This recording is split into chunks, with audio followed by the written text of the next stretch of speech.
I'm going to be moving this mature shrub today on pots and trowels, and that's brought to you with the support of Cobra Garden and Darlac.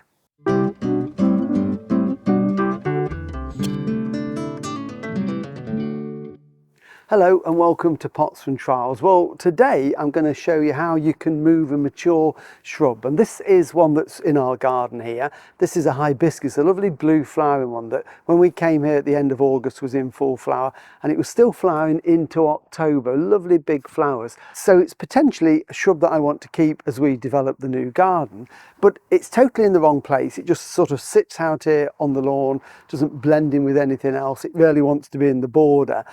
It's a bad shape, and as you can see, it's leaning quite badly. So I've decided that I want to keep it. It needs some pruning to rejuvenate it. It's got lots of lichen growing on it. It's been quite stunted, but it's worth keeping, I think, for its flowers in the future. So we're going to have a go. So it's going to be a bit messy. This is the perfect time to do it. Here we are now in December.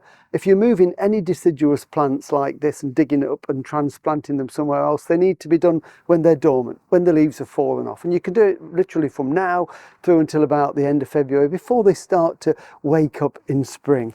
The secret is we've got to get a big root ball with this. The more root we can get on something this big, I mean, this is well over 2 meters tall and 2 meters across. So we've got to get a root that will sustain that when we transplant it. So the way to do that is to dig a trench around it. So that's what I'm going to do. So I'm going to get rid of some of the old grass from around it. And what I'm aiming to do, as you can see, it is badly leaning there. So I'm going to dig a trench probably about here. So if we get rid of that turf, and I'll do this all the way round. And then once I've dug the trench, this is a really good narrow spade for this, but any spade could be used. Once I've dug the trench, we can then sort of mine underneath it and get it out with lots and lots of roots.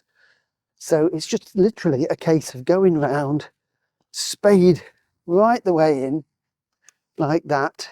It's going to take a little while, and then I can show you how we lift it out and put it in the new position.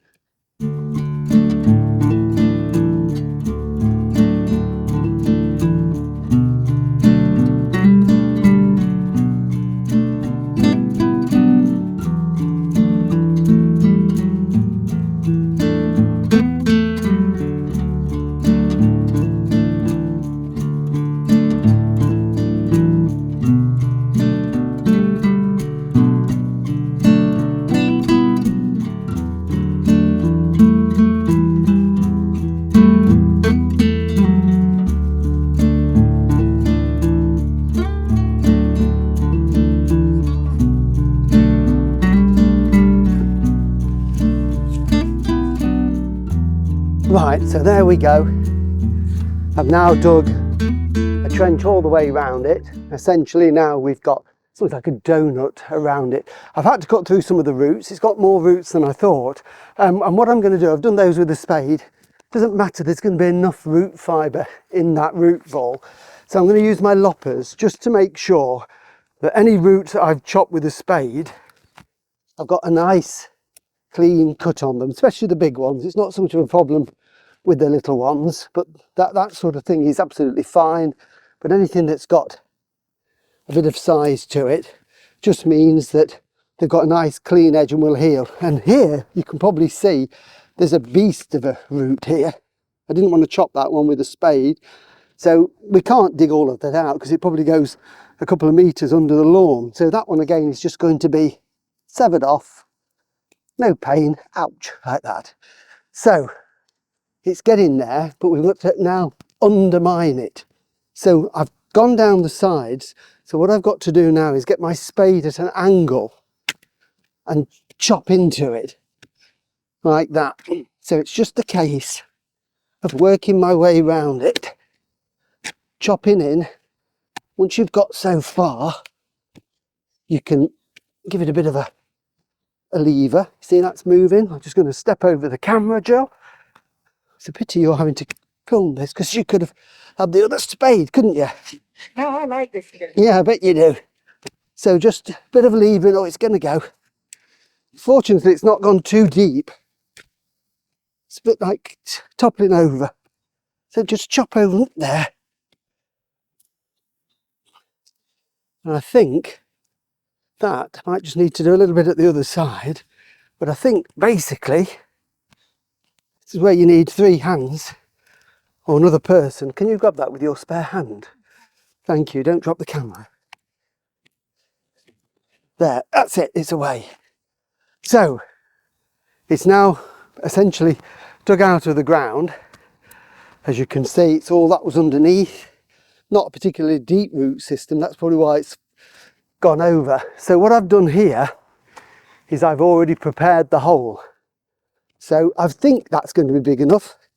So I've dug the hole, I've loosened it, forked the bottom over a little bit so it will grow down. So what I'm going to do now is grab hold of this, and lots of grunting. If it's too heavy, you might need to just take a little bit more soil off, and then out the hole, if I can get out the hole, pop that into there. Now there is a flat side to this, so I want the flat side to be against this fence. So I'm just going to do a little bit of jiggling round like this. I'm stuck, and then it's not that funny. So we can see that that is pretty much now in the position. The flat side is against there. We'll plant that nice and level. So what I need to do is now just hold that there, get the spade and fill it in.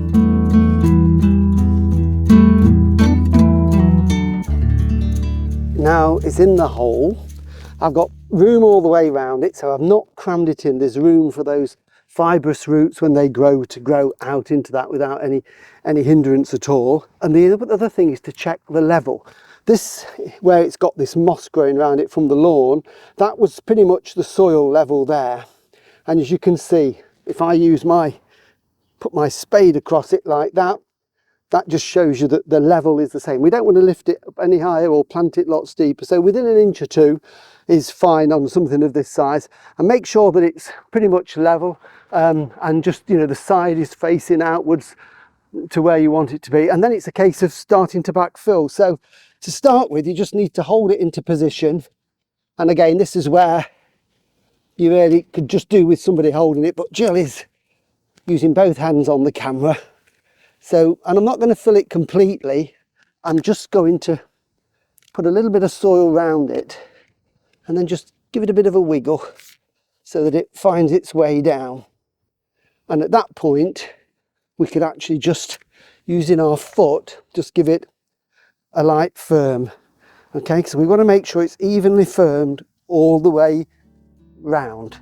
And then we can carry on and fill it more.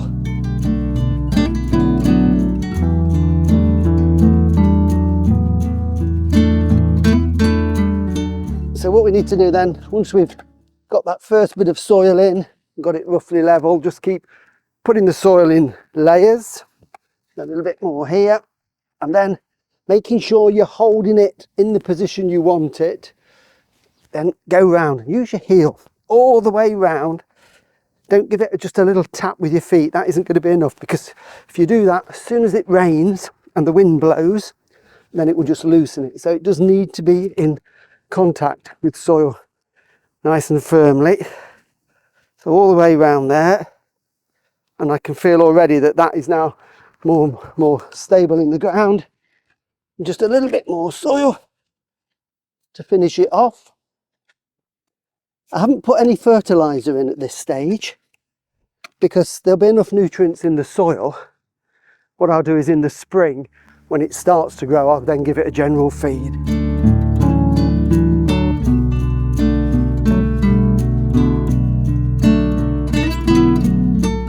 Okay, so one last firm,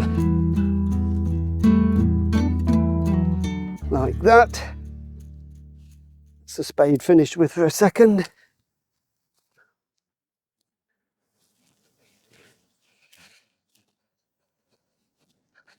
Okay, so that's nice and firm in there.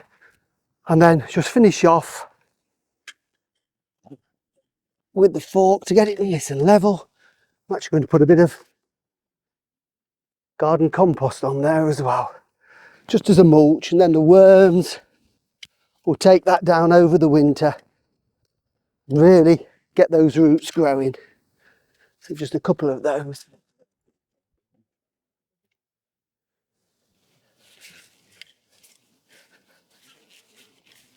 So all I need to do now is to do a little bit of pruning, because it's a bit of an odd shape and I want to even it up a little bit. So first thing is I'm going to go through it and just reduce it slightly in height. I'm not going to go over it all over. What I intend to do is to take out the odd stem like that back down to a side growth. So I'm thinning it, but also keeping it nice and natural. So it's just a case of going round it, anything that's grown in the wrong place, and that will get more air into it. So it'll help to get rid of some of this lichen that's growing on it. So it's just a case of doing a little bit of trimming round. It will still be leaving some flowering wood, so I should still hopefully get some flowers next year. Anything dead that is obviously dead, little stumpy bits, we can take out. So I could be doing this for the next half an hour or so, but it's as you can see, even with these bits that I'm taking out down there, it's just opening it up a little bit to let a bit more air into it. It's growing out here quite a bit, so I don't want to get that when I'm mowing. Maybe some of these little bits. In fact, looking at it from where Jill is, the camera, it's not even. So these here, in my mind, are surplus now to get a nice funnel shape. So I'm actually going to be quite ruthless and take those off right the way back. Nice sharp pair of secateurs is ideal for this job. So as you can see, we're getting there slowly, and then I can underplant that with some summer flowering perennials and maybe some spring bulbs in there as well, just to really make it earn its keep, this piece of ground in the garden, as this is incorporated into the border. So I've got a few more bits to take off, but you can basically see what I'm doing. It's just that thinning out. That does two things. It will encourage some nice new growth, which this needs. But if I reduce the height a little bit more, then it will just stop it rocking around in the wind just until those roots establish and anchor it firmly in the soil. And then I expect this to come into leaf and grow away next year. As I said, we'll feed it and we should still get some flowers next year. And I think it'll be much happier here and look better than it was in the garden. All I've got to do now is decide what to do with this hole just here. Looks like I've got another job to do, filling that in and turfing it.